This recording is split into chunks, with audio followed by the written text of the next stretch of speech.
नमस्कार बच्चों, मैं अंगद। हम लोग आज आधुनिक भारत के दूसरे क्लास में हैं। इस क्लास में हम लोगों का मुख्य फोकस रहेगा कि हम लोग बात करेंगे कि कैसे ईस्ट इंडिया कंपनी ने बंगाल विजय के पश्चात पूरे भारत पर अपना आधिपत्य जमाने में सफल हो पाया। हालांकि पिछले क्लास में हम लोगों ने देखा था कि औरंगजेब के पश्चात भारत की क्या परिस्थिति थी। साथ ही साथ हमने ये भी परिचय लिया था कि आधुनिक भारत का इतिहास लेखन किस प्रकार किया गया है। और इसके बाद हम लोगों ने देखा था कि जब यूरोपीय कंपनी का भारत आगमन होता है तो उन्होंने अपने व्यापार को किस प्रकार से भारत में फैलाने का काम किया, जिसमें हम लोगों ने सबसे पहले जो बात किया था वो पुर्तगाली कंपनी के बारे में। फिर हमने देखा था कि ईस्ट इंडिया कंपनी, फ्रांसीसी कंपनी या फिर जो डच कंपनी थी, उन्होंने भारत में अपना किस प्रकार से व्यापार स्थापित करने का प्रयास किया।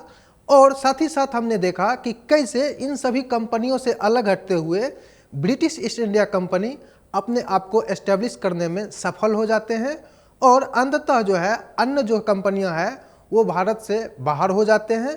और इसके पश्चात आप देखोगे कि कैसे ईस्ट इंडिया कंपनी ने अपना भारत में व्यापार के साथ साथ राजनीति में भी दिलचस्पी लेना आरंभ किया। और इस क्रम में हम लोगों ने ये भी बात किया था कि सबसे पहला जो इन लोगों का संघर्ष हुआ था वो कर्नाटक में हुआ था, जिसमें कर्नाटक में 3 युद्ध देखे थे। कर्नाटक का पहला युद्ध जो कि यूरोपीय उत्तराधिकार का एक परिणाम था। उसके बाद हम लोगों ने चर्चा किया था कि कर्नाटक के द्वितीय युद्ध में फ्रांसीसी और ईस्ट इंडिया कंपनी के द्वारा भारतीय उत्तराधिकार का जो संघर्ष चला था, वो चाहे हैदराबाद का हो या फिर कर्नाटक का हो, उसमें उन्होंने दिलचस्पी लेना आरंभ किया। और तत्पश्चात ये भी देखा कि कैसे उन्होंने अपने मुताबिक नवाब को चुनने का भी काम किया था। फिर हमने ये भी चर्चा किया था आपको पिछले क्लास में कि तृतीय कर्नाटक युद्ध में इन्होंने अपने आप को एस्टेब्लिश करने में सफल हो गए। और उसके पश्चात हम लोगों ने चर्चा किया था कि कैसे ब्रिटिश ईस्ट इंडिया कंपनी के द्वारा वांडीवास के युद्ध में फ्रांसीसियों को पराजित किया जाता है। और अंतिम रूप से अगर हम देखें तो शक्ति के रूप में स्थापित होने वाली कंपनी वो ब्रिटिश ईस्ट इंडिया कंपनी थे।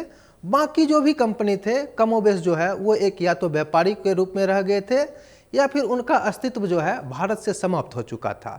तो उसी कड़ी को हम लोग आगे बढ़ाते हुए हम लोग अब बात करने जा रहे हैं कि कैसे ईस्ट इंडिया कंपनी के द्वारा बंगाल का विजय किया गया। और इसमें हम ये भी चर्चा करेंगे कि आखिर बंगाल इतना इम्पोर्टेंट क्यों था। चूँकि आप देखोगे कि बंगाल के विजय होने के पश्चात ईस्ट इंडिया कंपनी इतना मजबूत हो गया था कि उसके पश्चात उन्होंने संपूर्ण भारत पे एक तरह से कहा जाए तो आधिपत्य जमाने में वो सफल हो गए थे। इसके पीछे का रीजन ये माना जाता है कि बंगाल जो क्षेत्र था वो राजस्व की दृष्टिकोण से बहुत ही महत्वपूर्ण था। और दूसरी अगर हम बात करें तो बंगाल की अवस्थिति को आप देखोगे तो कलकत्ता बंदरगाह जो कि पूरब में अवस्थित है, वहाँ से विभिन्न देशों के साथ भी व्यापार हुआ करता था। जैसे हम एक उदाहरण ले तो दक्षिण पूर्व एशिया से व्यापार अगर कमोबेश बात किया जाए तो वो कलकत्ता के बंदरगाह से होकर ही हुआ करता था, जिस वजह से आप देखोगे कि बंगाल का क्षेत्र वो बहुत ही समृद्ध बन चुका था। तो इस बात का फायदा उठाते हुए अंग्रेजों ने यह प्रयास किया कि सबसे पहले क्यों ना हम बंगाल के क्षेत्र पर आधिपत्य जमा ले और वहाँ से हमें जो रेवेन्यू कलेक्ट होगा उसके माध्यम से हम अन्य क्षेत्रों को विजिट करने में और साथ ही साथ अपने व्यापार का संचालन करने में भी इसका प्रयोग कर सकते हैं। इसमें एक कथन भी प्रचलित है कि डुप्ले जो कि मद्रास के क्षेत्र में भारत को जीतने का चाबी ढूंढ रहे थे, जबकि रॉबर्ट क्लाइव ने भारत जीतने की चाबी बंगाल में खोज लिया। इसके पीछे का कारण यह है कि बंगाल बहुत ही समृद्ध प्रांत था और यहाँ से रेवेन्यू कलेक्शन बहुत ही ज़्यादा होता था। बंगाल वाले क्षेत्र में सबसे पहले जो सफलता मिलती है अंग्रेज अधिकारी, उनका नाम जॉब चार्नोक था। उन्हें 1690 ईस्वी के आसपास कालिकता, सूतानाती और गोविंदपुर नामक स्थल की जिम्मेवारी मिलती है, जिसे उन्होंने संगठित करते हुए यहाँ एक किले की स्थापना की जिसका नाम फोर्ट विलियम था। अगर हम बात करें फोर्ट विलियम किले की तो इसे बाद में एक प्रेसिडेंसी का भी दर्जा दिया गया, जो कि आप देखोगे कि लगभग 1700 ईस्वी में इसे एक प्रेसिडेंसी का भी दर्जा दिया गया था। और इसके जो सबसे प्रथम अध्यक्ष बनाए गए थे उनका नाम चार्ल्स आयर था। साथ ही साथ यह क्षेत्र इतना इम्पोर्टेंट था कि आप समझ सकते हैं कि अंग्रेजों की राजधानी लगभग 1911 से पहले तक कलकत्ता ही थी, क्योंकि इस क्षेत्र से अन्य क्षेत्र पर नियंत्रण करना भी आसान होता था। चूँकि यहाँ से रेवेन्यू भी अत्यधिक मात्रा में कलेक्ट हो रही थी, तो इस वजह से इनका व्यापार और प्रशासन चलाना भी यहाँ से सुलभ हो रहा था। तो इन्होंने अंतोगत्वा अपनी राजधानी कलकत्ता को ही बनाया, लेकिन बाद में उन्होंने इसे चेंज करके 1912 ईस्वी में दिल्ली बनाया। चूँकि ये एक सिंबॉलिक था, चूँकि यहाँ पर नवाबों की लीगेसी चल रही थी, तो इन्होंने इससे अलग हटते हुए बाद में अपनी राजधानी को दिल्ली स्थानांतरित कर लिया था। अब हम लोग बात करेंगे कि आखिर वो कौन सी ऐसी परिस्थिति आ गई थी जिस वजह से वहाँ के नवाब सिराजुद्दौला और ब्रिटिश ईस्ट इंडिया कंपनी के बीच संघर्ष की स्थिति हो गई थी। अब हम लोग बात करेंगे कि आखिर बंगाल वाले क्षेत्र में क्या ऐसी परिस्थिति हो गई थी कि अंग्रेजों के लिए जीतना अनिवार्य हो गया था। इसमें अगर हम लोग ध्यान दें तो आप देखोगे कि अंग्रेज जब से भारत में आए थे उनका मुख्य फोकस व्यापार पे था, लेकिन बाद में इन्होंने देखा कि चाहे डच हो, पुर्तगाली हो या फिर फ्रांसीसी हो, उनके आ जाने के कारण इनके व्यापार में प्रतिस्पर्धा बहुत ही ज़्यादा हो गया था, तो इन्हें मुनाफा बहुत कम होता जा रहा था। तो इस बातों को ध्यान में रखते हुए उन्होंने बंगाल वाले क्षेत्र पर अपना आधिपत्य जमाना चाहा। चूँकि यहाँ से रेवेन्यू अगर इन्हें प्राप्त हो जाता तो इनका व्यापार थोड़ा आसान हो जाता, साथ ही साथ उन्हें जो एक मुश्त राशि लंदन से मंगाना पड़ता था उससे भी उन्हें बचाव हो जाता। तो इस वजह से उन्होंने बंगाल में अपनी पूरी शक्ति को झोंक दिया और बंगाल को ईस्ट इंडिया कंपनी का पार्ट बनाने के लिए आतुर हो गए। इस दौरान कंपनी एवं सिराजुद्दौला के बीच कुछ मतभेद की स्थिति उत्पन्न होती है, जिसके बाद इन दोनों के बीच हालांकि एक संधि भी होती है जो कि फरवरी 1757 ईस्वी में हुई थी। इस दौरान घटना कुछ इस प्रकार की होती है कि कंपनी एवं बंगाल के नवाब सिराजुद्दौला के बीच मतभेद की स्थिति उत्पन्न हो जाती है और ये दोनों बंगाल के क्षेत्र पर अपना वर्चस्व स्थापित करने के लिए संघर्षरत हो जाते हैं। हालांकि बाद में इन दोनों के बीच एक समझौता हो जाता है जिसे अलीनगर की संधि भी कहते हैं। यह संधि फरवरी 1757 ईस्वी में हुई थी। इस संधि के पश्चात ब्रिटिश ईस्ट इंडिया कंपनी ने अपनी सैनिक कार्यवाही बंगाल वाले क्षेत्र पर नियंत्रित करने के लिए वादा भी किया था और बदले में नवाब ने इन्हें व्यापार करने की छूट प्रदान की थी। लेकिन चूंकि कंपनी की महत्वाकांक्षा कुछ ज़्यादा बड़ी थी, तो उन्होंने सोचा कि क्यों ना हम पूरे बंगाल के ऊपर नियंत्रण कर ले, ताकि यहाँ का जो राजस्व होता है उनके ऊपर उनका एकाधिकार हो जाए।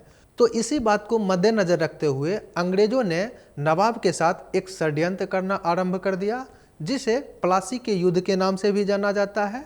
प्लासी मुर्शिदाबाद के पास का एक गांव था जो कि माना जाता है कि भागीरथी नदी के किनारे अवस्थित है।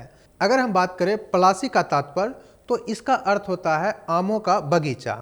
प्लासी युद्ध के पृष्ठभूमि की अगर बात करें तो इसमें सबसे बड़ा जो कारण उभर कर आता है वो फर्रुख सिंह के द्वारा 1717 ईस्वी में अंग्रेजी कंपनी को एक दस्तक दिया गया था, जिसके तहत अंग्रेजी जो कंपनी थे या फिर जिसे हम ईस्ट इंडिया कंपनी भी कहते हैं, वो बंगाल के क्षेत्र में कर मुक्त व्यापार करने के लिए ऑथराइज किए गए थे।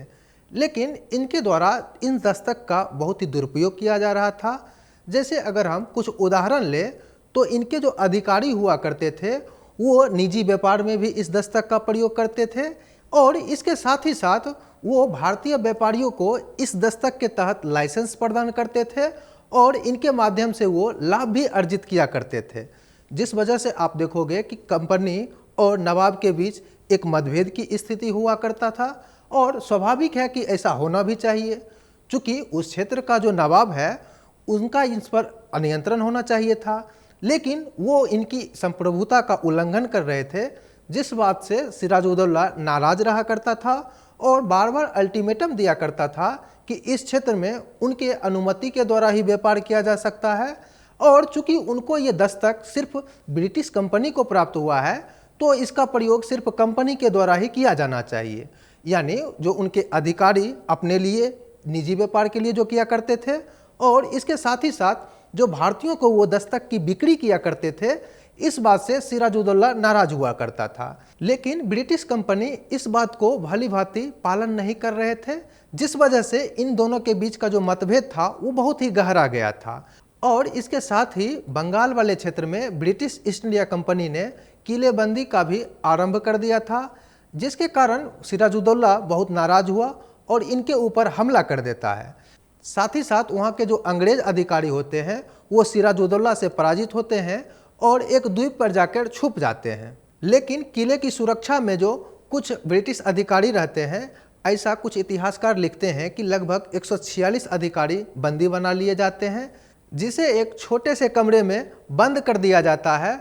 इसमें परिणाम ये होता है कि चूंकि छोटा कमरा था और अधिकारियों की संख्या लगभग 146 बताई जाती है, तो वहाँ पे सांस लेने की कमी, अर्थात हम कह सकते हैं कि घुटन के वजह से लगभग 123 अधिकारियों की मृत्यु हो जाती है, जिसे इतिहास में ब्लैक होल नाम की घटना भी कहते हैं। हालांकि कुछ राष्ट्रवादी इतिहासकार इस घटनाओं को नहीं मानते हैं, यानी वो कहते हैं कि ऐसी कोई इतिहास में घटना हुई ही नहीं थी। तो ये एक डिबेट का भी मुद्दा हो जाता है। लेकिन आप देखोगे कि एग्जामिनेशन में इससे प्रश्न पूछे जाते रहे हैं, तो हमें इस बात की जानकारी होनी चाहिए कि इस दौरान जो घटना हुई थी उसे हम क्या नाम देते हैं। तो अगर आपसे पूछा जाए कि प्लासी युद्ध के बीच अंग्रेजों को जो गिरफ्तार कर लिया गया था और एक कोठली में रखा गया था, उस घटना का क्या नाम दिया जाता है, तो आपको आसानी से याद रहना चाहिए कि इस घटना को ब्लैक होल की घटना के नाम से भी जाना जाता है। वैसे आप देखोगे तो यूपीपीसीएस और बीपीएससी जैसे एग्जाम में भी ऐसे प्रश्न पूछे जा चुके हैं, तो हमने यहाँ पर आपको बताना अच्छा समझा। तो हम लोग बात कर रहे थे कि सिराजुद्दौला के द्वारा जब फोर्ट विलियम पर हमला किया जाता है और उनके अधिकारियों को गिरफ्तार कर लिया जाता है, तो इस बात से नाराज होकर रॉबर्ट क्लाइव और वाटसन ने एक षड्यंत्र रचा और बंगाल के नवाब को शासन से अपदस्थ करने का प्लान करने लगा। यहाँ पर उन्हें इस बात की सफलता मिल जाती है कि सिराजुद्दौला के जो सैनिक अधिकारी होते हैं, जिसे मीर बख्शी भी कहा जाता है, साथ ही साथ यहाँ के जो अन्य प्रशासनिक अधिकारी होते हैं, वो भी सिराजुद्दौला से बहुत ही नाराज रहा करते थे, क्योंकि सिराजुद्दौला ने अपने शासन प्रशासन को इतना चुस्त कर रखा था कि किसी को भी मुनाफाखोरी या फिर अन्य किसी भी गलत गतिविधियों का स्कोप नहीं छोड़ता था, जिस वजह से इनके अधिकारी बहुत ही नाराज रहा करते थे। इस बात का फायदा अंग्रेजों ने उठाया और सबसे पहले प्रयास ये किया कि वहाँ के जो मुख्य व्यापारी थे, जिनका नाम आमीचंद था, उनके साथ समझौता किया। फिर वहाँ के सबसे बड़े बैंकर, जिनका नाम फतेह चंद था, इनसे भी एक समझौता करने का प्रयास किया और साथ ही साथ इन्होंने कोशिश किया कि जो भी नवाब के करीबी लोग हैं उन्हें अपने पक्ष में मिलाया जाए। जैसे कि अगर हम कुछ उदाहरण लें तो उस समय फोर्ट विलियम किले का जो प्रभारी था उनका नाम मानिक चंद था और नवाब के मुख्य सेनापति मीर जाफर एवं राय दुर्लभ के साथ समझौता कर ब्रिटिशों ने एक षड्यंत्र रचने का काम किया और इसके पश्चात नवाब के ऊपर हमला कर दिया। चूँकि नवाब के जो भी मुख्य अधिकारी थे वो इनके पक्ष में पहले से ही मिले हुए थे, तो इस वजह से देखोगे कि नवाब की सेना पराजित हो जाती है और ब्रिटिश विजयी हो जाते हैं। साथ ही साथ यहाँ पर सिराजुद्दौला मारा जाता है और ब्रिटिश ईस्ट इंडिया कंपनी के समर्थन से मीर जाफर को यहाँ का नवाब घोषित किया जाता है। वहीं अगर हम बात करें तो मीर मर्दान एवं मोहन सिंह ने वफादारी का परिचय देते हुए युद्ध में शहीद हो गए। अंततः इस प्लासी युद्ध का परिणाम यह होता है कि ब्रिटिश विजयी हो जाते हैं और नवाब की तो इस युद्ध के दौरान मृत्यु हो गई थी। इसके पश्चात जब मीर जाफर यहाँ का नवाब बनता है तो उसने इस बात से खुश होकर अंग्रेजी ईस्ट इंडिया कंपनी को 24 परगने की जमींदारी भेंट की और साथ ही साथ कुछ रुपये कंपनी को दिया। प्लासी के युद्ध के पश्चात मीर जाफर जब वहाँ का नवाब बना तो उन्हें लगा, चूंकि उन्होंने अंग्रेज अधिकारी को 24 परगने का जमींदारी भेंट की थी, साथ ही साथ माना जाता है कि कंपनी को उन्होंने लगभग 50 लाख रुपये की रकम अदा की थी, तो उन्हें लगा ब्रिटिश कंपनी उनके बीच अब नहीं आएंगे और वो आराम से इस क्षेत्र में शासन प्रशासन को संचालित करने में सफल होंगे। लेकिन चूंकि कंपनी की महत्वाकांक्षा कुछ ज़्यादा थी और वो तो पूरे बंगाल के ऊपर नियंत्रण करना चाहते थे, तो इस वजह से बार बार वो किसी अन्य क्षेत्र की मांग किया करते थे और अन्य क्षेत्रों के अलावे वो राजस्व की मांग किया करते थे ताकि वो अपने व्यापार को संचालित कर सके, जिस वजह से मीर जाफर और कंपनियों के बीच मतभेद बढ़ता गया। कंपनी और मीर जाफर के बीच विवाद इतना बढ़ गया था कि लास्ट में कंपनी ने मीर जाफर को गद्दी से हटाकर इनके दामाद मीर कासिम को बंगाल के नवाब के पद पर पदस्थापित किया। मीर कासिम के द्वारा भी बंगाल का नवाब बन जाने के पश्चात 50 लाख रुपये और वर्धमान चिटगांव तथा मिदनापुर की जागीरदारी भेंट की ताकि कंपनी इनके कार्यों से खुश हो सके। लेकिन कंपनी की लालसा ही इतनी बड़ी थी कि वो इतना से कहाँ खुश होने वाले थे। साथ ही साथ मीर कासिम ने यह प्रयास किया कि वो कंपनी के नज़रों से दूर हटते हुए अपनी राजधानी मुंगेर में स्थापित कर ले। यानी इनकी जो पहली राजधानी थी वो मुर्शिदाबाद थी, जो कि बंगाल के क्षेत्र में पड़ता था। और चूंकि यहाँ कंपनी भी बगल में ही मौजूद थी, तो जिस वजह से इनके बीच हस्तक्षेप होने का खतरा रहता, तो इन्होंने यह प्रयास किया कि कंपनी के नज़र से दूर हटते हुए वो अपनी राजधानी बिहार के मुंगेर नामक स्थान पर उन्होंने अपनी राजधानी को परिवर्तित कर लिया। और साथ ही साथ इन्होंने यहाँ पर बंदूकों की फैक्ट्री लगाई ताकि वो कंपनी से प्रतिस्पर्धा कर सके। लेकिन कंपनी की महत्वाकांक्षा इतना बड़ी थी कि वो इतना कुछ देने के बाद भी वो मीर कासिम को नए नए क्षेत्रों की डिमांड हमेशा करते रहते थे, जिस वजह से मीर कासिम को लगा कि हम कितना भी अंग्रेजी कंपनी को हम दान में दे दे या फिर हम इन्हें जागीरदारी प्रदान कर दे, लेकिन इनके द्वारा हमें हमेशा तंग किया जाएगा। तो इन्होंने ये प्रयास किया कि क्यों ना हम अंग्रेज़ों से एक बार लोहा लें और इन्हें पराजित करके हम बंगाल वाले क्षेत्र से इन्हें बाहर कर दें। इसके लिए उन्होंने अवध के नवाब शुजाउद्दौला और उस समय मुगल शासक जो कि शाह आलम द्वितीय थे, इनके साथ एक समझौता कर ब्रिटिश कंपनी के विरुद्ध युद्ध का षड्यंत्र रचा। लेकिन दुर्भाग्यवश इन तीनों संगठित सेना को अंग्रेजी ईस्ट इंडिया कंपनी के द्वारा पराजित कर दिया जाता है। और इस प्रकार से आप देखोगे कि बंगाल के ऊपर कंपनी का नियंत्रण हो जाता है। इन तीनों के द्वारा ब्रिटिश कंपनी के विरुद्ध जो युद्ध लड़ा गया था उसे बक्सर का युद्ध कहा जाता है। यह युद्ध 1764 ईस्वी में लड़ा गया था, जिसमें कह सकते हैं कि नवाब की सेना और उस समय के मुगल सम्राट पराजित हो जाते हैं। और इस चपेटे में अवध के नवाब शुजाउद्दौला भी आ जाते हैं, जिस वजह से उन्हें भी इस बात का खामियाजाना भुगतना पड़ता है। और आगे आप देखोगे कि जब इस युद्ध की समाप्ति हो जाती है तो ब्रिटिश ईस्ट इंडिया कंपनी के द्वारा इनके विरुद्ध एक संधि की जाती है, जिसे इलाहाबाद की संधि कहा जाता है। यह 1765 ईस्वी में किया गया था। यह मुख्य रूप से दो भागों में किया गया था, एक तो मुगल सम्राट शाह आलम द्वितीय के साथ और दूसरा अवध के नवाब शुजाउद्दौला के साथ। इसका कारण यह था कि अवध का नवाब उस समय बहुत ही शक्तिशाली हो गया था, और दूसरा चूंकि मुगल की लीगेसी पहले से ही चली आ रही थी, तो इस बात का उन्होंने फ़ायदा उठाया कि जब उन्होंने मुगल की सेना को भी पराजित कर दिया, तब वो क्यों न अपना एक वर्चस्व इसी प्रकार से स्थापित कर ले ताकि बाद में उन्हें किसी प्रकार की परेशानी का सामना न करना पड़े। तो इलाहाबाद की जो संधि हुई थी 12 अगस्त 1765 ईस्वी में मुगलों के साथ, उसमें मुगल शासक को करा एवं इलाहाबाद का क्षेत्र प्राप्त हुआ था। इसके साथ ही 26 लाख रुपया वार्षिक पेंशन शाह आलम द्वितीय को प्रदान करने की कंपनी के द्वारा वादा किया गया था। वहीं अगर हम बात करें इलाहाबाद की जो दूसरी संधि हुई थी, वो 16 अगस्त 1765 ईस्वी में हुआ था, जो कि अवध के नवाब शुजाउद्दौला के साथ हुआ था।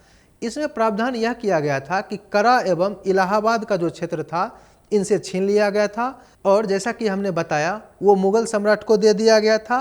साथ ही साथ आप देखोगे तो अवध के नवाब से 50 लाख रुपया का युद्ध हर्जाना लिया जाता है।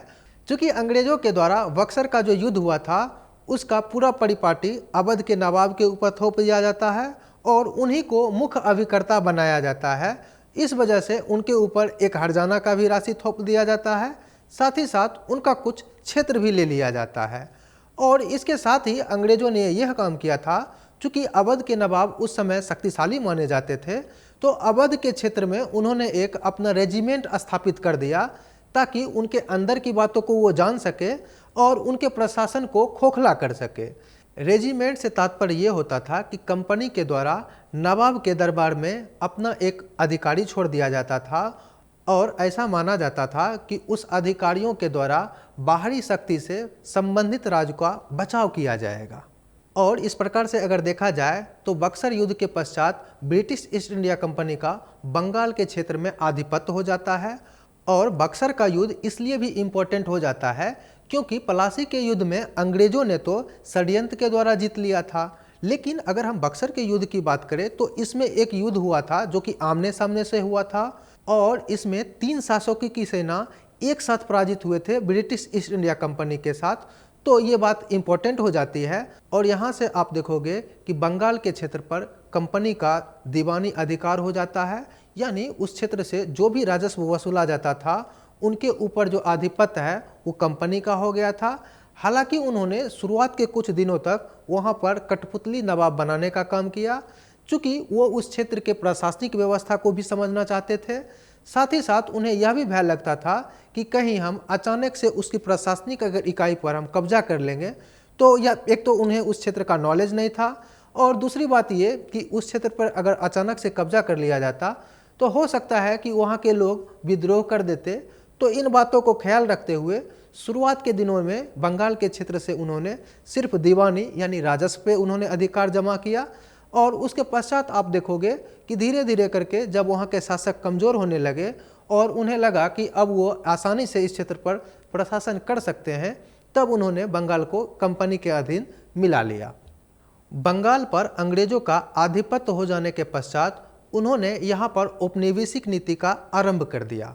औपनिवेशिक नीति का यहाँ पर यह तात्पर्य होता है कि जब किसी शक्तिशाली देश के द्वारा कमजोर राष्ट्र के ऊपर आधिपत्य जमा लिया जाता है और वहाँ के राजनीतिक एवं आर्थिक संसाधनों पर एकाधिकार कर लिया जाता है, साथ ही साथ इसका प्रयोग वो अपने मातृ देश की हित के लिए जब करने लगता है, तब उसे उपनिवेशवाद कहा जाता है। ऐसा ही किया जाता है भारत के ऊपर जब ब्रिटिशों का नियंत्रण या फिर आधिपत्य स्थापित हो जाता है। तो आगे इसमें हम लोग पढ़ने जा रहे हैं कि कैसे ब्रिटिशों के द्वारा औपनिवेशिक नीति अपनाई गई थी और ये कितने चरणों में संपादित किया गया था। देखो बच्चों, इसके पश्चात हमारे पढ़ने का दो तरीका हो सकता है।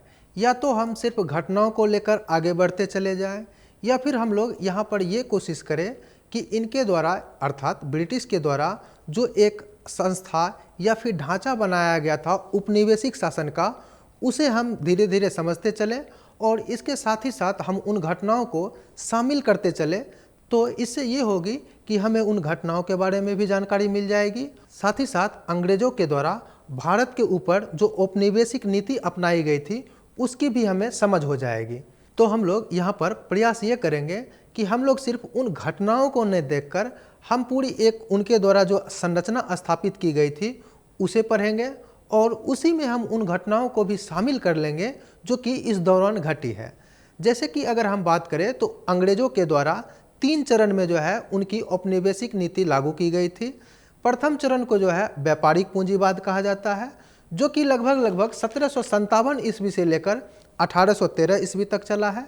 वहीं अगर हम बात करें दूसरे चरण की तो उसे हम औद्योगिक चरण भी कहते हैं, जिसका कार्यकाल 1813 से लेकर 1858 ईस्वी तक माना जाता है। यानी 1857 की जो क्रांति हुई थी उसके पश्चात उनकी नीति बदल जाती है। तो दूसरी नीति इनकी ये थी। और अगली और इनकी जो अंतिम नीति थी, जिसे हम वित्तीय चरण भी कहते हैं या फिर वित्तीय पूंजीवाद भी कहा जाता है, जिसका आरंभ 1858 से लेकर 1947 तक चलता है। तो हम इन तीनों चरणों को लेकर चलेंगे और हम देखेंगे कि इन तीनों चरणों में ब्रिटिश नीति किस प्रकार की रही, और साथ ही साथ हम लोग ये भी समझने का प्रयास करेंगे कि इन नीतियों के फलस्वरूप इनकी राजनीतिक, सामाजिक, आर्थिक, प्रशासनिक और सांस्कृतिक नीति में क्या क्या चेंजिंग हुए हैं।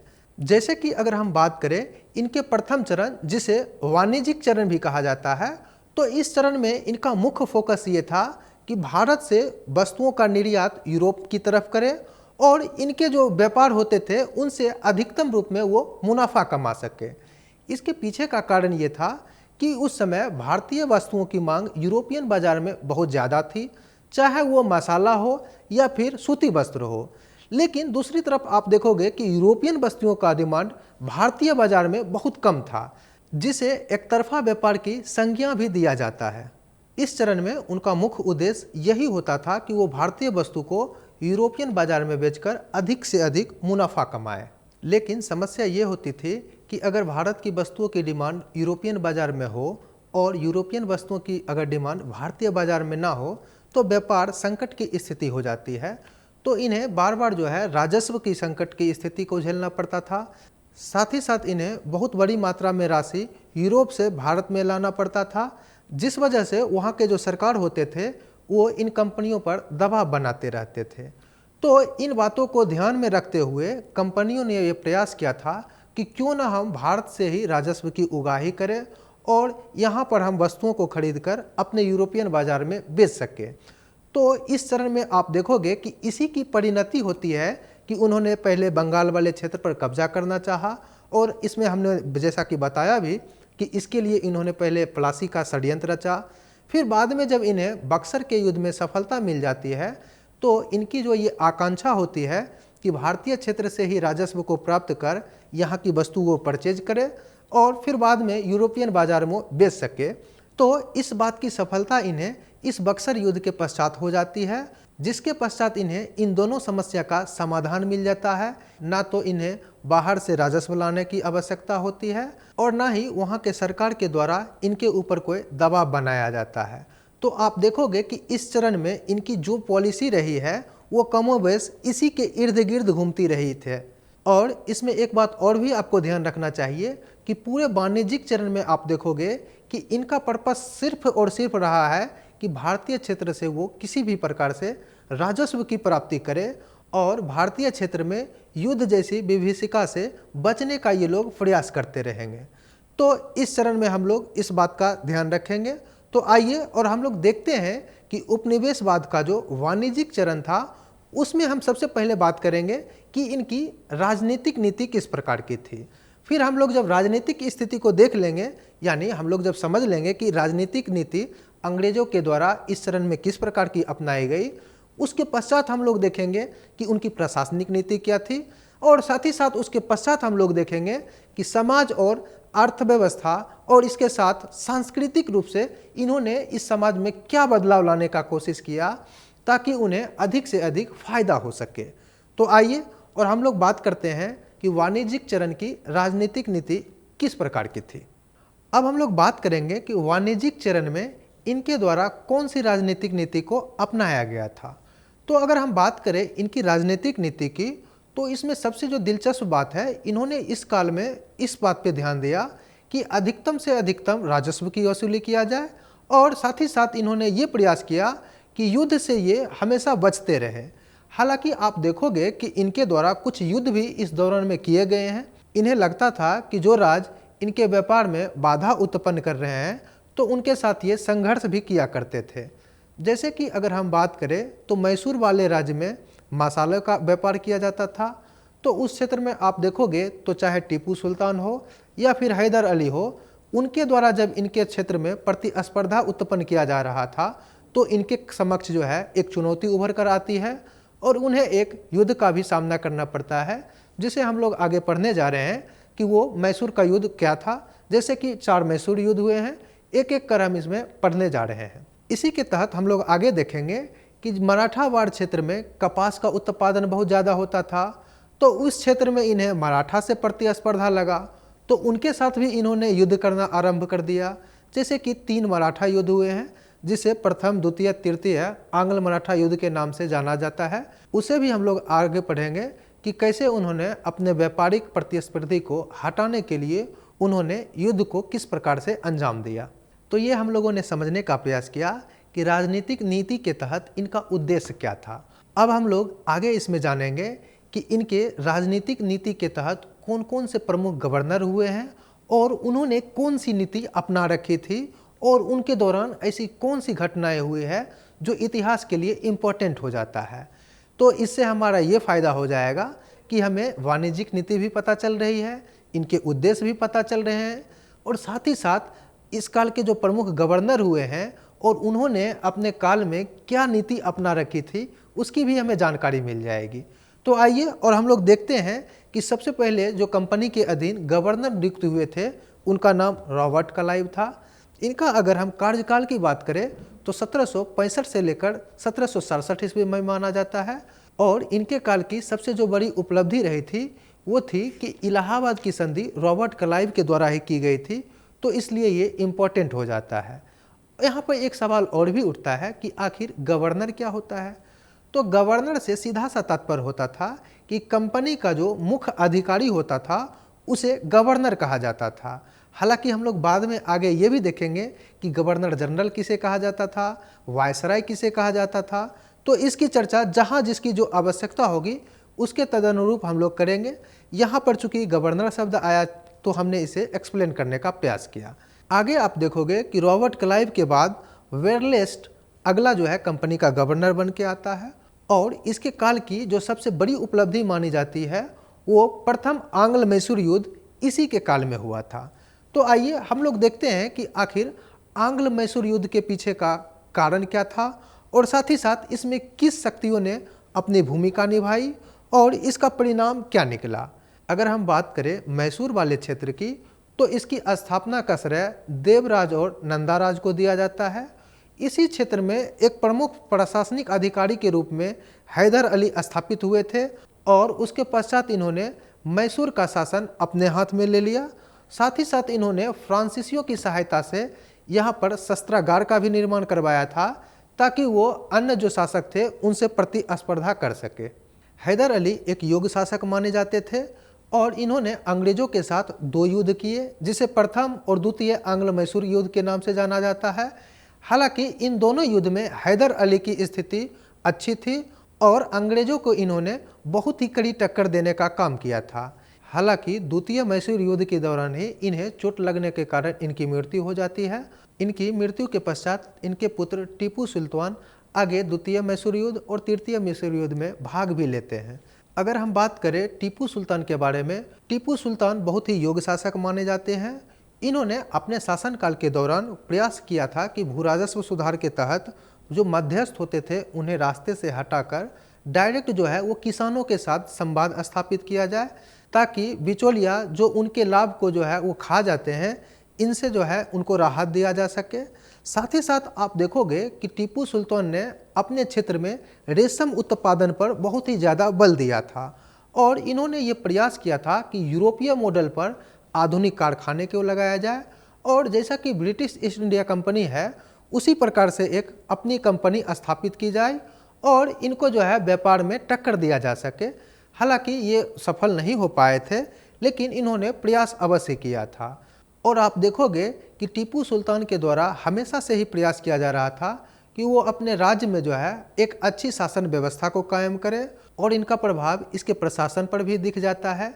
जैसे कि इन्होंने फ्रांस के जैकोबियन दल से बहुत कुछ सीखा भी था, और प्रयास किया था कि उसी प्रकार की शासन व्यवस्था अपने क्षेत्र में लागू भी किया जा सके। तो ये बात बहुत ही इम्पोर्टेंट हो जाती है कि इनकी निकटता चूँकि फ्रांसीसी से बहुत अधिक थी, तो इस वजह से अंग्रेजों को लगता था कि कहीं ये दोनों आपस में संगठन बना के उनको चुनौती ना दे दे। तो इस वजह से आप देखोगे कि इनके और अंग्रेजों के बीच एक तनाव की स्थिति हो जाती है, और बाद में इनके बीच आंग्ल मैसूर युद्ध भी होता है, जो कि हम लोग आगे देखने जा रहे हैं। तो आइए और हम लोग देखते हैं कि अंग्रेजों एवं मैसूर राज्य के बीच तनाव के पहला नंबर कारण क्या थे। तो अगर हम सबसे पहले इनके बीच तनाव के कारणों की बात करें, तो चूंकि ये मसाला उत्पादन का बहुत ही महत्वपूर्ण क्षेत्र था, और इस क्षेत्र में हैदर अली जैसे महान शासक हुए हैं, और वो बहुत ही महत्वाकांक्षी शासक भी थे, साथ ही साथ वो एक योग्य शासक भी थे। तो जिस वजह से वो अंग्रेजों को बहुत ही ज़्यादा प्रतिस्पर्धा देते थे, और वो मसाले के क्षेत्र पर अपना नियंत्रण स्थापित कर लिए थे। चूँकि अंग्रेजों का दिलचस्पी भी मसालों के व्यापार पर बहुत ही ज़्यादा था, जिस वजह से वो इस क्षेत्र को अपने राज्य में मिलाना चाह रहे थे। जिस वजह से आप देखोगे कि हैदर अली एवं अंग्रेजों के बीच तनाव की स्थिति हो जाती है। इसी बीच घटना कुछ इस प्रकार से हो जाती है कि अंग्रेजों के द्वारा मराठा और हैदराबाद के निजाम को मैसूर के शासक हैदर अली के विरुद्ध भड़काया जाता है। हालांकि हैदर अली के द्वारा कूटनीति का प्रयोग करते हुए मराठा और निजाम को संतुलित कर लिया जाता है, यानी उन दोनों को अपने पक्ष में वो मिलाने में कामयाब हो जाते हैं। हालांकि इस बात से हैदर अली नाराज होते हैं, और उन्हें लगता है कि अंग्रेज उनके लिए घातक आगे सिद्ध हो सकता है, तो उन्होंने अंग्रेजों के ऊपर हमला कर दिया। इसे ही प्रथम आंग्ल मैसूर युद्ध के नाम से जाना जाता है। इस युद्ध का परिणाम हैदर अली के पक्ष में होता है, और यहाँ पर अंग्रेज बहुत ही कमजोर सिद्ध होते हैं। साथ ही साथ इन दोनों के बीच एक संधि होती है कि आगे मराठा एवं निजाम के द्वारा जब हैदर अली के ऊपर आक्रमण किया जाएगा, तो कंपनी जो है सुरक्षा का दायित्व भी लेगी। ये बात इसलिए भी इम्पोर्टेंट हो जाती है कि जब हम लोग देखेंगे कि द्वितीय आंग्ल मैसूर युद्ध होता है, तो उसमें इसी बात को जो है अंग्रेज़ों के द्वारा नज़रअंदाज कर दिया जाता है। और जब मराठा के द्वारा हैदर अली के ऊपर हमला किया जाता है तो अंग्रेज़ जो है वो निष्पक्ष बने रह जाते हैं और उन्होंने हैदर अली का साथ नहीं दिया था, जिस वजह से आप देखोगे कि द्वितीय आंग्ल मैसूर युद्ध इन दोनों के बीच छिड़ जाता है। हालांकि इसकी चर्चा हम लोग आगे करेंगे। हम लोग देखते हैं कि प्रथम आंग्ल मैसूर युद्ध की समाप्ति जो है 1769 ईस्वी में होता है। इसके पश्चात अगले ब्रिटिश गवर्नर कार्टियर आते हैं। इसका कार्यकाल 1769 से लेकर 1772 माना जाता है। हालांकि इसके काल में कोई ऐसी बड़ी घटना नहीं हुई है जिसे पढ़ने की ज़रूरत है। उसके पश्चात जो अगले गवर्नर आते हैं उनका नाम वारेन हेस्टिंग्स है और ये बहुत ही इम्पोर्टेंट हो जाते हैं चूँकि इनके काल में दो बहुत ही बड़ी घटनाएं हुई है, जो कि प्रथम आंग्ल मराठा युद्ध और द्वितीय आंग्ल मैसूर युद्ध इन्हीं के काल से जुड़ा हुआ है। तो ये बात थोड़ा इम्पोर्टेंट हो जाती है। वहीं अगर हम वारेन हेस्टिंग की कार्यकाल की बात करें तो 1772 ईस्वी से लेकर 1785 ईस्वी तक था। अब हम लोग बात करते हैं कि इनके काल में जो दो प्रमुख घटनाएं हुई है उसमें सर प्रमुख माना जाता है आंग्ल मराठा युद्ध। इसलिए भी ये इम्पोर्टेंट हो जाता है कि अगर हम बात करें तो मुगलों के बाद सबसे ज़्यादा शक्तिशाली माने जाते थे यही मराठा। और आप देखोगे कि इसी अंग्रेज़ों के द्वारा संघर्ष के दौरान मराठा इतने कमज़ोर हो जाते हैं कि लास्ट में इनका पतन तक हो जाता है। तो ये थोड़ा इम्पोर्टेंट हो जाता है। तो हम लोग बात करने जा रहे हैं कि आखिर प्रथम आंग्ल और मराठा युद्ध के कारण क्या थे। तो इनके अगर कारणों पर गौर किया जाए तो सबसे इम्पोर्टेंट हो जाता है, चूँकि मराठा जो है वो कपास का उत्पादन करने में बहुत ज़्यादा सक्षम थे और दिलचस्पी जो है अंग्रेज़ों का इस क्षेत्र में बढ़ जाता है, चूँकि उन्हें कपास का व्यापार करना जो है ज़्यादा लाभप्रद सिद्ध होता है। साथ ही साथ आप देखोगे कि इन बातों का अंग्रेज़ों के द्वारा फ़ायदा तब उठाया जाता है जब मराठा के भीतर ही जो है इनका उत्तराधिकार का संघर्ष होने लगता है। उत्तराधिकार की संघर्ष की बात किया जाए तो माधवराव के मृत्यु के पश्चात नारायण राव उनके उत्तराधिकारी बनते हैं, जिस बात से रघुनाथ राव बहुत ही नाराज़ होते हैं, चूँकि उनको ऐसा लगता है कि उनके पश्चात वो एक योग पेशवा हैं और उन्हें अगला पेशवा बनाया जाए। जबकि वहाँ के जो मराठा सरदार होते हैं उन्होंने रघुनाथ राव को पेशवा न बनाकर उनके पुत्र नारायण राव को पेशवा नियुक्त किया जाता है, जिस वजह से रघुनाथ राव नाराज होकर ब्रिटिश कैंप में सहायता मांगने चले जाते हैं और इस तरह से अंग्रेज़ों का मराठा के उत्तराधिकार में एंट्री हो जाती है। इसकी अगर हम घटनाक्रम की बात करें तो रघुनाथ राव के द्वारा बम्बई में ब्रिटिश कंपनी के जो अधिकारी थे उनके द्वारा सूरत की संधि की जाती है और वहाँ के अधिकारी इस बात का वादा करते हैं कि अगला पेशवा उन्हें ही माना जाएगा। लेकिन इस बात से बंगाल के जो गवर्नर जनरल वारेन हेस्टिंग होते हैं वो सहमत नहीं होते हैं, चूँकि कारण ये था कि उस समय मराठा बहुत ही मजबूत माने जाते थे और अंग्रेज़ों को लगता था कि अगर हम इनके उत्तराधिकार के युद्ध में हम फंसेंगे तो उन्हें हो सकता है नुकसान उठाना पड़ सकता है। तो उन्होंने ब्रिटिश अधिकारी जो बम्बई में थे उनके द्वारा जो इनके साथ सूरत की संधि की गई थी उसे रद्द कर दिया जाता है और उन्होंने अपने एक अधिकारी को भेजा था और उनके साथ एक नई संधि जिसे पुरंदर की संधि कहते हैं उसे करने पर सहमति लिया था। लेकिन चूंकि बम्बई के अधिकारी जो हैं उनको लगता है इस समय जो है इन बातों को फ़ायदा उठाकर मराठा को हम आसानी से जो है कमज़ोर कर सकते हैं, तो उन्होंने इस बात का कंप्लेन लंदन में बैठे अधिकारी को कर दिया, जिस वजह से लंदन से यह आदेश आया कि जो बम्बई के जो अधिकारी के द्वारा समझौता किया गया है वह उचित है, उसे ही आपको लागू करना चाहिए। यानी इसका अर्थ ये हुआ कि बंगाल के अधिकारियों के द्वारा सूरत की जो संधि रद्द करके पुरंदर की संधि की गई थी, इसकी जो है लंदन से आलोचना होती है और ये कहा जाता है कि जो बम्बई के अधिकारी हैं वो सही हैं और उन्हीं की बात माना जाए। तो बाद में ये होता है कि इस संधि का पालन करने के लिए बम्बई के जो अधिकारी होते हैं वो मराठे के साथ संघर्ष करना आरंभ कर देते हैं। चूँकि यहाँ पर आप देखोगे कि उत्तराधिकार के युद्ध में मराठा जो सरदार थे वो रघुनाथ राव के विपक्ष में थे और रघुनाथ राव जो कि ब्रिटिश संरक्षण में गए थे इस बात से और भी ज़्यादा क्षुब्ध हो गए थे।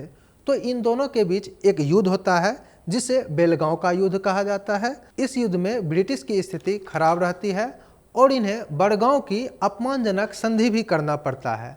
इस बात से वारेन हेस्टिंग्स नाराज भी हो जाते हैं और उन्हें यह संधि कतई मंजूर नहीं होता है। तो उन्होंने मराठा के ऊपर दबाव बनाना प्रारंभ कर दिया और उन्होंने एक नई संधि, जिसे सालवाई की भी संधि कहते हैं, इसे करने के लिए मराठा को मजबूर कर दिया। और साथ ही साथ इसके बदले में इन्होंने सालसेट एवं एलिफेंटा का क्षेत्र प्राप्त भी किया। वारेन हेस्टिंग्स इस समय मराठा के साथ इसलिए भी युद्ध नहीं चाहते थे कि वो पहले ही मैसूर के साथ युद्धरत थे। अगर वो एक साथ दो फ्रंट पर युद्ध करते तो हो सकता था कि इनकी आर्थिक स्थिति ज़्यादा खराब हो जाती। इस वजह से वो युद्ध से बचना भी चाह रहे थे। अब हम लोग बात करेंगे इन्हीं के काल की दूसरी जो सबसे बड़ी घटना थी, जिसे द्वितीय आंग्ल मैसूर युद्ध भी कहा जाता है। यह घटना भी 1780 से लेकर 1784 ईस्वी के बीच घटी थी।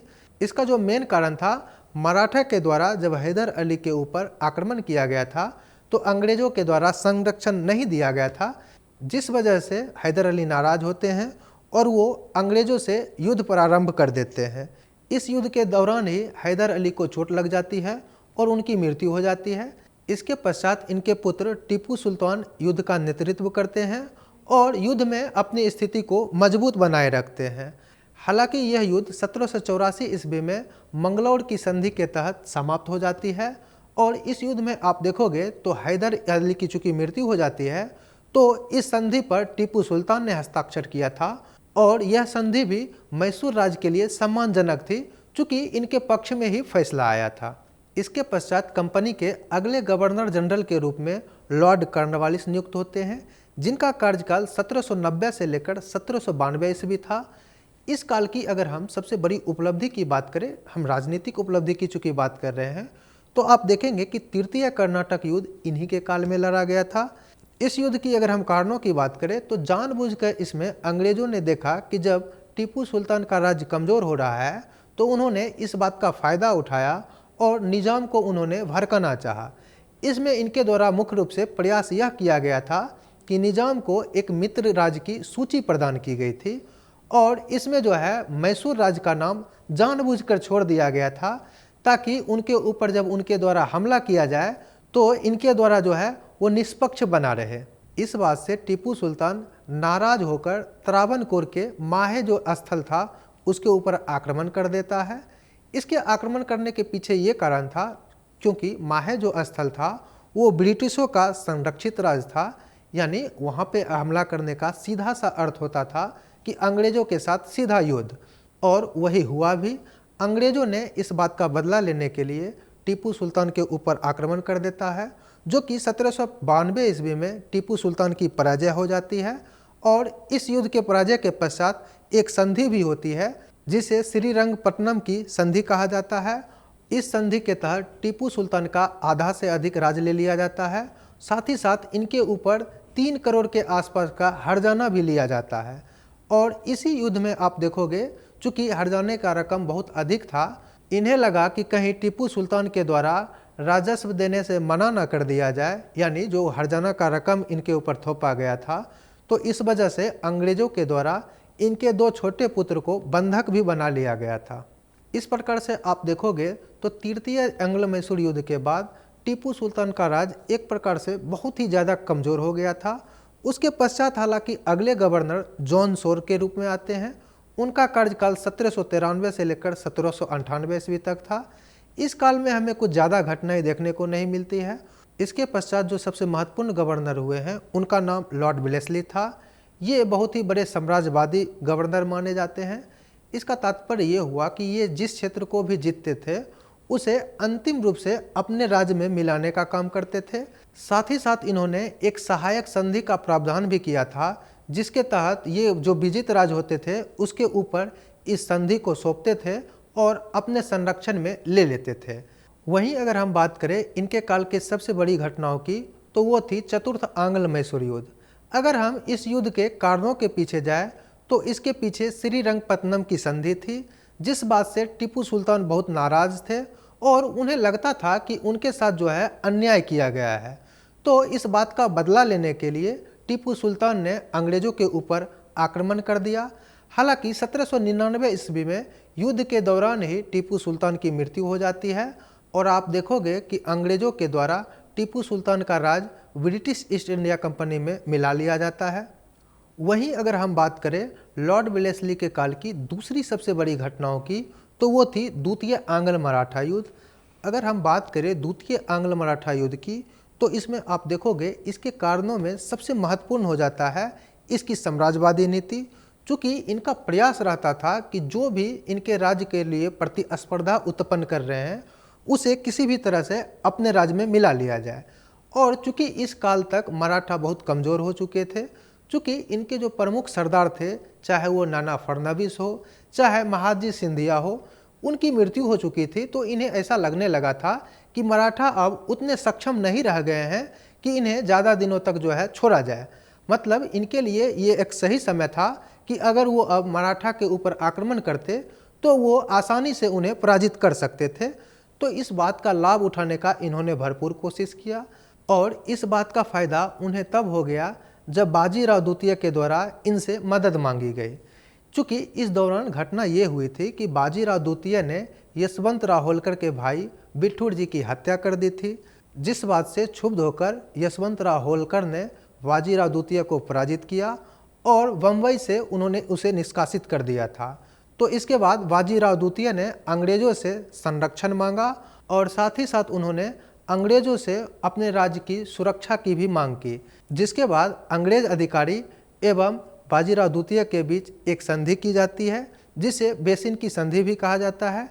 इस संधि के तहत बाजीराव द्वितीय को वे अगले उत्तराधिकारी रूप में मान्यता देते हैं और इसके पश्चात आप देखोगे कि मराठा राज्य के ऊपर कमोबेश ब्रिटिश ईस्ट इंडिया कंपनी का नियंत्रण हो जाता है, क्योंकि इस युद्ध में जो प्रमुख मराठा सरदार थे वो अंग्रेज़ों से पराजय हो चुके थे और इसके साथ ही चूँकि बाजीराव द्वितीय पहले से ही इनके साथ बेसिन की संधि कर चुका था, तो कमोबेश जो है उन्होंने अपने अधिकार जो है वो कंपनी को दे रखा था।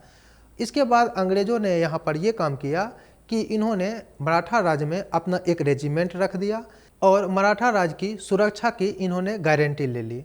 हालांकि आगे आप देखेंगे कि तृतीय आंग्ल मराठा युद्ध नाम मात्र का युद्ध होता है, जिसमें अंग्रेज को पहले से ही पता रहता है कि वो आसानी से मराठा साम्राज्य को पराजित कर देंगे। हालांकि आगे हम लोग जब पढ़ेंगे तो देखेंगे कि तृतीय आंग्ल मराठा युद्ध सिर्फ एक नाम मात्र का युद्ध होता है, चूँकि मराठा इतने से पहले कमज़ोर रहते हैं कि वो अंग्रेज़ों से मुकाबला कर ही नहीं पाते हैं। तो इस प्रकार से हम लोगों ने देखा कि वाणिज्यिक चरण में अंग्रेज़ों के द्वारा कौन सी राजनीतिक नीति अपनाई जा रही थी। अगले क्लास में हम लोग चर्चा करेंगे कि इनकी प्रशासनिक, सामाजिक और आर्थिक नीति किस प्रकार की थी। तो हम लोग अब बात कर लेते हैं कि इनसे रिलेटेड जो कुछ प्रश्न पूछे गए हैं वो कौन कौन से हैं। पहला प्रश्न है, किस स्थान पर प्लासी युद्ध के बाद मीर जाफर को बंगाल के नवाब की राजगद्दी दी गई थी?